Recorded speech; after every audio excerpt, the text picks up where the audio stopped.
আসসালামু আলাইকুম গাইস। এসেছিলাম শান্তা কোম্পানির কাজে। এই জায়গার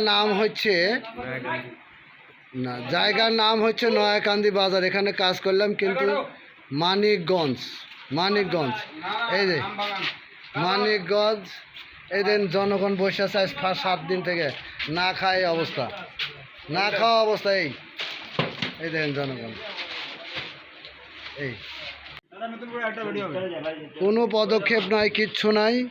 এই তো এই কাহিনী করবে। এখন আমাদের রাত বাজে 10টা, আমরা খালি মুখে বাড়া চলে যাচ্ছি আর কাজ করছি।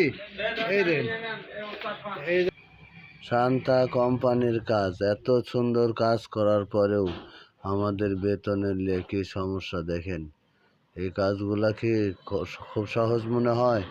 খুব কঠিন কাজ, না খাওয়ার কাজ করছি আমরা, কিন্তু আমাদের বেতন ঠিক মতো দেয় না। শান্তা কোম্পানি খুব খারাপ কোম্পানি, বাজে কোম্পানি। অনেক কন্ট্রাক্টর এখান থেকে বিতাড়িত হয়ে চলে গেছে। এই শুধু খালি ওদের টাকা পয়সার লেনদেনের অভাবে, টাকা পয়সা দেয় না বিধায় 5টা কন্ট্রাক্টরকে ফাঁকি দিয়ে কাজ এই পর্যন্ত উঠাইছে এনারা। আমাদেরকে এক সাথ দিয়ে দিল, না খায় না দেয়। আজ 8 দিন থেকে না খায়, এখান থেকে বাড়া যাচ্ছি। শান্তা কোম্পানির এত সুন্দর নাম, কিন্তু কোনো নাম নেই।